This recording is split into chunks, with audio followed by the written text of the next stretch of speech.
गरीब दर्जी माँ की 5 बेटियों का कागज गाउन। लगभग 9 महीने की गरीब गर्भवती सुधा सिलाई मशीन पर भूखी प्यासी कपड़े सी रही थी। तभी उसकी तीनों बेटी गौरी, सोनी और राधा स्कूल से घर आ जाती हैं। उन्हें देखकर 4 साल की चिंकी कहती है, देखो माँ, गौरी दीदी, दीदी, राधा दीदी आ गई। अरे आ गई मेरी बच्चियों, तुम तीनों को भूख लगी होगी ना, मैं तुम्हारे लिए खाना निकाल देती हूँ। माँ, अब बस आप ये बाकी के कपड़े बाद में सिल लेना, मैं जानती हूँ आपने भी हमारे स्कूल जाने के बाद सुबह से कुछ भी नहीं खाया होगा, चलो थोड़ा सा खा लो। सुधा की चारों बेटियों में गौरी सबसे समझदार थी। वह अपने घर के गरीब हालात और अपनी गरीब दर्जी माँ के दुख तकलीफ को अच्छे से समझती थी। सुधा की शादी रघु से 12 साल पहले हुई थी, जिससे उसे 4 बेटी गौरी, राधा, सोनी, चिंकी हैं। मगर एक बेटे की आस में सुधा 5वीं बार गर्भवती है।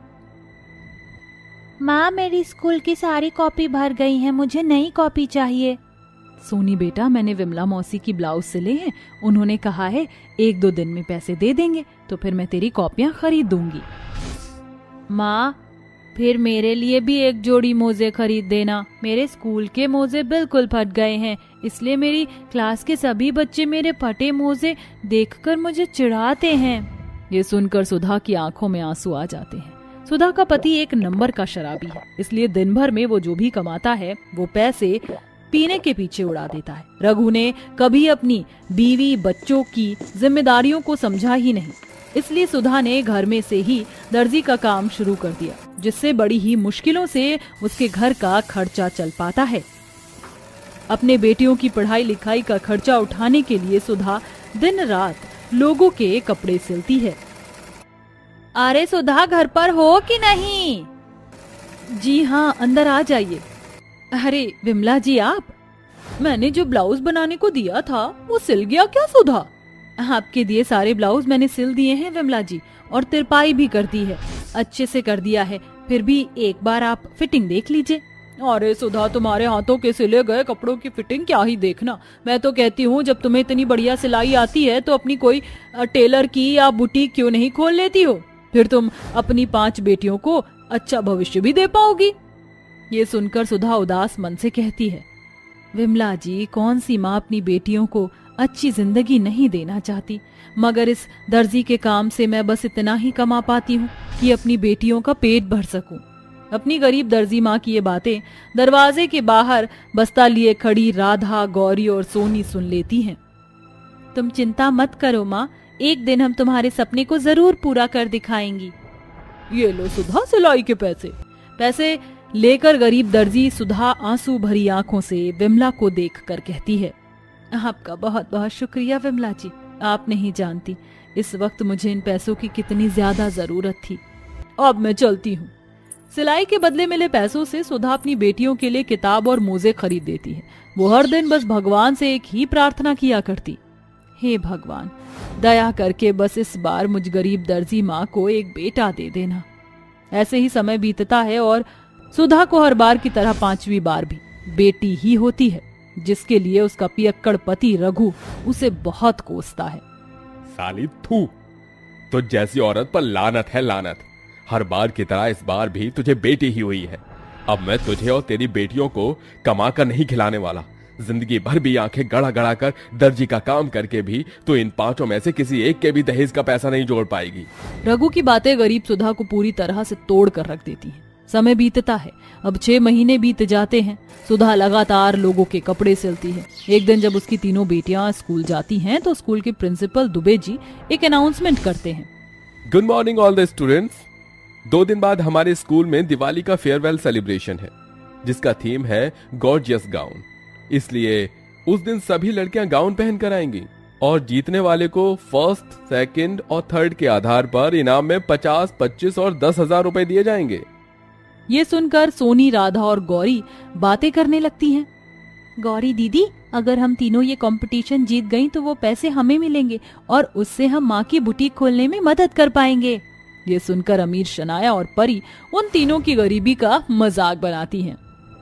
अच्छा जी, तो तुम तीनों भिखमंगिन को ये लगता है कि ये इनाम तुम जीत जाओगी? फटी चिटी स्कूल ड्रेस पहनकर तो पढ़ने आती हो, तुम्हारी गरीब दर्जी माँ तुम्हें गाउन कहाँ से दिलाएगी? जाओ जाओ, ये तुम्हारे बस की बात नहीं। तीनों उदास मन से घर आ जाती हैं और अपनी माँ सुधा को सारी बात बताती हैं। माँ, तुम हमारे लिए एक सुंदर सा गाउन खरीद दो ना। मेरी बच्चियों, जब तुम्हारी गरीब दर्जी माँ के पास फुटपाथ से कपड़े खरीदने तक के पैसे नहीं, तो मैं इतने महंगे गाउन कहाँ से खरीद कर लाऊंगी? ये सुनकर राधा और सोनी अपनी माँ से नाराज होकर गुस्से में कहती हैं, ठीक है माँ, हम अपना गाउन खुद खरीद कर लाएंगे। चल सोनी, हम अपनी ये भरी हुई कॉपी रद्दी वाले को बेच आते हैं। हाँ, इससे हमें थोड़े बहुत पैसे मिल तो जाएंगे। इतने में कुछ कॉपियां हाथों से छूटकर सुधा के सामने गिर जाती हैं और सुधा कहती है, रुको, तीनों को गाउन ही चाहिए ना? मैं इन कागज से तुम्हारे लिए गाउन बना सकती हूँ, पर तुम्हें भी मेरी मदद करनी होगी। हम आपकी मदद करेंगे ना माँ। फिर तो कागज का गाउन बनाने में मैं भी आपकी मदद कर लूंगी। दीदी, थक के पीछे आ जाएंगे तो हम भी गरीब से अमीर हो जाएंगे। 4 साल की मासूम पिंकी के मुंह से ये सुनकर उसकी तीनों बड़ी बहनों और उसकी दर्जी माँ की आंखों में भी आंसू आ जाते हैं, जिसके बाद वह चारों बड़ी सावधानी से साबुत कागज फाड़ फाड़ कर सुधा को देती हैं और वह गाउन सिलना शुरू करती है। थोड़ी ही देर में कागज का एक गाउन तैयार हो जाता है। तभी सुधा हिचकिचाते हुए गौरी से पूछती है, गौरी, बता बेटी, कैसा सिला है ये कागज का गाउन? माँ, आपने ये कागज का गाउन बहुत ही सुंदर सिला है, मगर ये बिल्कुल सादा है। मैं कुछ करती हूँ।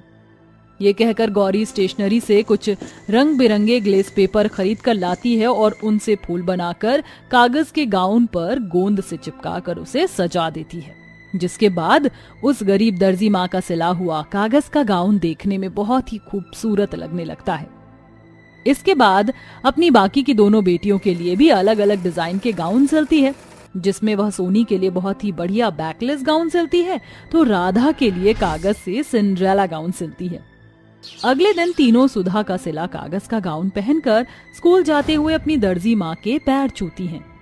माँ, अपनी तीनों बेटियों को आशीर्वाद दो। माँ, सुधा खुशी भरे दिल से अपनी तीनों बेटियों को रोते हुए आशीर्वाद देती है। तुम्हारी इस गरीब माँ का आशीर्वाद हमेशा तुम्हारे साथ है मेरी बच्चियों। माँ, आप 11 बजे से पहले मुनिया और चिंकी को लेके स्कूल में ले आना, क्योंकि हमारे जीत का इनाम आपको ही तो मिलेगा। अपनी गरीब दर्जी माँ से ये कहते हुए राधा की आंखों में एक बड़ा विश्वास दिखाई दे रहा था। गौरी, सोनी और राधा जब अपनी माँ का सिला हुआ कागज का गाउन पहनकर स्कूल पहुंचती हैं, तो स्कूल की लड़कियों से लेकर टीचर और प्रिंसिपल भी उनके कागज के खूबसूरत गाउन को देखते ही रह जाते हैं। तभी शनाया अंदर ही अंदर उनके कागज के गाउन को देखकर चिढ़ते हुए उनका मजाक उड़ाती है। क्यों रे गौरी, तेरी गरीब दर्जी माँ की औकात इतनी भी नहीं थी क्या कि वो तुम्हें एक गाउन सिला सके? रद्दी कागज से गाउन बना दिया। देख लेना, जीतूंगी तो मैं ही, क्योंकि मेरा गाउन पूरे 50,000 का है, समझी? थोड़ी ही देर में तीनों को स्टेज पर बुलाया जाता है। मैं चाहता हूँ कि राधा, सोनी और गौरी स्टेज पर आ जाएं। हमारे आज के इस गॉर्जियस गाउन कंपटीशन की विजेता हैं सुधा जी की तीनों बेटियां, इसलिए मैं ये पैसे इन्हें देता हूँ। जीत की खुशी में उन गरीब बहनों की आंखों में आंसू भर आते हैं और गौरी हिचकते हुए कहती है, सर, मैं कुछ कहना चाहती हूँ। माना कि मेरी माँ गरीब है, मुझे गर्व है अपनी माँ पर, जो भगवान ने हमें उनकी बेटियां बनाकर भेजा है। देखो माँ, आपकी तीनों बेटी आपके बनाए कागज के गाउन पहनकर भी जीत गई माँ। अब आपको दिन रात आंखें गड़ाकर थोड़े पैसों में कपड़े नहीं सिलने पड़ेंगे माँ। ये कहते कहते गौरी फूट फूट कर रोने लगती है। सुधा आगे आकर उसे गले से लगा लेती है। उन पैसों से सुधा अपना एक बुटीक खोलती है और अपनी बेटियों के लिए सिले कागज के गाउन के बाद से उसे खूब सारे ऑर्डर आने लगते हैं। आज सुधा ने अपने हुनर और मेहनत से अपने और अपनी बेटियों के लिए एक बड़ा मुकाम हासिल कर लिया है। मीरा अपनी माँ के साथ रहती थी। उसका बाप ज्यादा नशा करने की वजह से अभी कुछ सालों पहले ही गुजर चुका था। माँ, आप मेरा इंतजार करना, खेत से आते वक्त मैं आपकी दवा जरूर लेती आऊंगी। अरे बेटा, रहने दे, मैं जानती हूँ ये दवाएं बस थोड़ी सी देर को सुकून देती हैं, वरना फिर से सारा मामला वहीं के वहीं ही होता है। माँ, कम से कम दर्द से तड़पने से तो अच्छा है कि कुछ देर को आराम मिल जाए। गीता को कमर में दर्द होने की परेशानी थी। दवा खाने से तो उसका दर्द थोड़ा काबू में रहता था, लेकिन दवाई छोड़ते ही वो बिल्कुल बिस्तर पर पड़ जाती थी। माँ की ऐसी हालत की वजह से घर चलाने की जिम्मेदारी बेचारी मीरा के ही सर पर थी। मैं जा रही हूँ माँ, ऐसे बोलकर मीरा अपने काम पर निकल गई। वो अपने गांव के एक अमीर साहूकार के खेतों में काम करने जाया करती थी। अभी वो जा ही रही थी कि तभी रास्ते में उसे एक झाड़ी में फंसी हुई छोटी सी चिड़िया दिखाई दी। बहुत बुरा हुआ, रुको नन्ही चिड़िया, मैं तुम्हारी मदद करती हूँ। मीरा ने उस चिड़िया को झाड़ी से निकाला और वो फिर से अपनी राह निकल गई और खेत पहुंच गई। अरे वाह, इस बार तो मालकिन मेरे काम से बहुत ही ज्यादा खुश हो जाएंगी। जरा इस लहलहाती फसल को तो देखो, कितनी अच्छी फसल हुई है इस बार। ऐसे बोलकर मीरा खेत में खाद डालने लगी। उस खेत में गेहूं और बैंगन की फसल लगी हुई थी। अभी मीरा खाद डाल ही रही थी कि तभी उसकी मालकिन वहां आ गई। सब अच्छा तो चल रहा है ना? मालकिन, आप खुद ही देख लीजिए कितनी अच्छी फसल हुई है इस बार। मैंने बहुत मेहनत। हाँ हाँ बस कर, ये सब कुछ तेरी मेहनत का नहीं, हमारी अच्छी किस्म के बीजों का नतीजा है, समझी? तुझे मेहनताना तो मैं पहले जितना ही दूंगी। ना ना ना, मैं गलत कह रही हूं। तूने तेरी माँ की खराब तबीयत की वजह से 3 दिन काम से छुट्टी ली थी, उसके भी पूरे पूरे पैसे काटे जाएंगे। मालकिन, ऐसा मत कहो, मुझे मेरी माँ के लिए दवा लेकर जाना है, प्लीज मेरी पगार मत काटना। यहाँ कोई रिश्तेदारियां निभाने आई हूं मैं, समझी? जितना तेरा निकलेगा उतना ही मिलेगा। ऐसा बोलकर रागिनी सभी का हिसाब करने लगी। मीरा ने अपनी जी जान की मेहनत से 3 महीने में होने वाली फसल को 2 महीने में कर दिखाया था, लेकिन फिर भी दुष्ट रागिनी ने उसे इस सब के लिए भी कोई फालतू पैसे नहीं दिए और साथ ही उसके काम पर न आने वाले दिनों की भी उसने पूरी पूरी पगार काटी। इतने में तो सिर्फ घर का खर्च चल पाएगा या फिर माँ की दवा। मुझे क्या करना चाहिए? अभी तो मुझे मकान का किराया भी देना है। बेचारी मीरा को ऐसे ही सोचते सोचते खेत में ही शाम हो गई और बिल्कुल शाम को मीरा घर पहुंची और घर पहुंचते ही वो हैरान रह गई। माँ, माँ, आप ऐसे बाहर क्यों खड़ी हुई हो? और ये आंसू?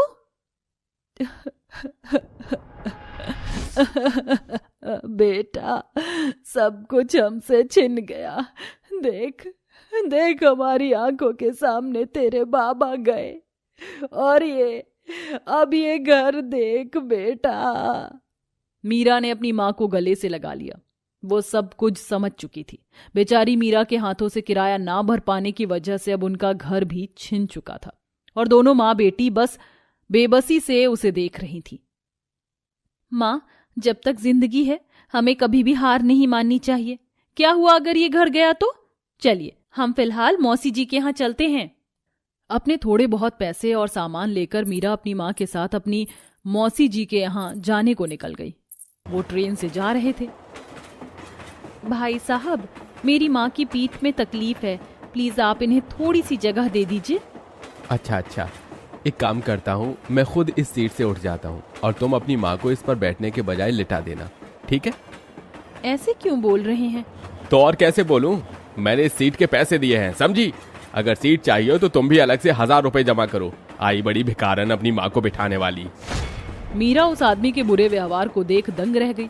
बेचारी माँ बेटी पर मानो मुसीबतों का पहाड़ टूट पड़ा था। किसी तरह से मीरा गीता को लिए अपनी मौसी के यहाँ पहुंची। अरे गीता दीदी! मीरा अचानक अपनी बहन को देखकर गीता की आंखें भर आईं और वो उसके गले लग गई। मौसी, अभी माँ को आपकी जरूरत है। मीरा ने अपनी मौसी को अपने साथ हुई सारी बातें बताईं। मैं तुम्हारी बात समझ गई हूँ मीरा, लेकिन मैं यहाँ ज्यादा दिन के लिए नहीं हूँ। जानती है मेरे पति 2 दिन बाद बैंकॉक जा रहे हैं, तो आप फिक्र मत कीजिए मौसी जी, हम 2 दिन में यहीं शहर में ही कहीं अपना ठिकाना ढूंढ लेंगे। मीरा 2 दिन के लिए अपनी मौसी के यहाँ रुक गई, लेकिन चिंता की बात यह थी कि 2 दिन के बाद वो कहाँ जाती, क्योंकि उनके आधे पैसे तो गांव से शहर आने में ही खत्म हो चुके थे। ऐसे ही देखते देखते 2 दिन भी हो गए। चलिए मौसी जी, अब हम चलते हैं। आप आराम से जाइए।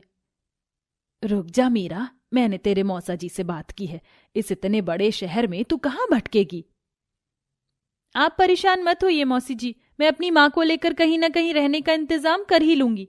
वैसे भी हम आपके ऊपर बोझ नहीं बनना चाहते हैं। आपने 2 दिन हमें अपने घर में रखा, उसके लिए शुक्रिया। ऐसे बोलकर मीरा अपनी माँ के साथ बाहर आ गई और वो दोनों बस दर दर भटकने लगी। एक मंदिर में भंडारा हो रहा था, वहीं पर बैठकर दोनों ने अपना पेट भरा और फिर मीरा ने भगवान जी से बहुत ज्यादा प्रार्थना की। भगवान जी, अब आप ही हमारा सहारा हो, प्लीज कुछ करो। ऐसे बोलकर मीरा फिर से अपनी माँ के साथ किसी बसेरे को तलाशने लगी। वो दोनों चलते चलते शहर की खाली खाली सी जगहों पर आ चुकी थी, जहां बहुत कम बसावट थी और अब रात भी हो चुकी थी। देख तो मीरा, यहाँ कितने बड़े बड़े मैदान खाली हैं। चलो माँ, यहीं चांद के नीचे अपनी रात काटते हैं। दोनों बेबस माँ बेटी वहीं मैदान में ही बैठ गईं और चांद की रोशनी को देखने लगी। अभी वो बस चांद को देख ही रही थी कि तभी मीरा को ऐसे महसूस हुआ जैसे कि किसी ने उसके हाथ को छुआ हो। ये क्या था? मीरा ने अपने हाथ को उठाकर देखा तो उस पर बिल्कुल एक छोटी सी बैंगनी रंग की तितली जैसे पंखों वाली परी बैठी हुई थी। ये तो कैसी हो मीरा? तुम्हें मेरा नाम कैसे मालूम है? मैं तुम्हारे बारे में सब कुछ जानती हूँ, क्योंकि मैं लोगों का मन पढ़ सकती हूँ। तुम बहुत ही दर्दों से जूझ रही हो, तो इसीलिए मैं तुम्हारी मदद करने आई हूँ। मेरी मदद? हाँ, मदद। जानती हो, मेरे जैसी परियां इस दुनिया में जगह जगह मौजूद हैं, लेकिन हम सिर्फ उन्हें ही दिखाई देते हैं जिन्हें हम खुद को दिखाना चाहते हैं। समझी? समझ गई। ये तो कुछ कुछ परियों की कहानी जैसा है। अगर तुम सच में एक परी हो तो प्लीज मेरी मदद करो। मैं वही करने आई हूँ, लेकिन मैं शुरुआत कहाँ से करूं? परी चारों तरफ देखने लगी। उसे मीरा के बस्ते में एक छोटा सा बैंगन दिखाई दिया। हाँ, ये बैंगन। ऐसे बोलकर परी ने उस बैंगन पर मंत्र पढ़ना शुरू कर दिया। वो जैसे जैसे मंत्र पढ़ती वैसे वैसे वो एक बैंगन लाखों बैंगनों में बदल गया और वो लाखों बैंगन एक में एक जुड़ने लगे। देखते ही देखते वहां एक सुनहरी रोशनी सी जगमगाई। उस रोशनी में से वहां एक बैंगनों से बनी झोपड़ी नजर आई, जिसमें खिड़की दरवाजे खुले हुए थे और उसमें मीरा की जरूरत का सारा सामान था, जो सब कुछ बैंगन से ही बना हुआ था। वाह, तुम्हारा शुक्रिया नन्ही परी। अभी तो ये जादू शुरू हुआ है, ये देखो। ऐसे बोलकर उस परी ने मीरा के आसपास की जगह को बड़े ही सुंदर से मैदान में बदल दिया। वाह, तुम्हें पसंद आया?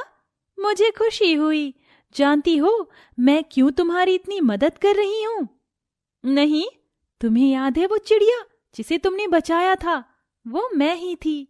बस उसी मदद का शुक्रिया अदा करने के लिए मैंने ये किया।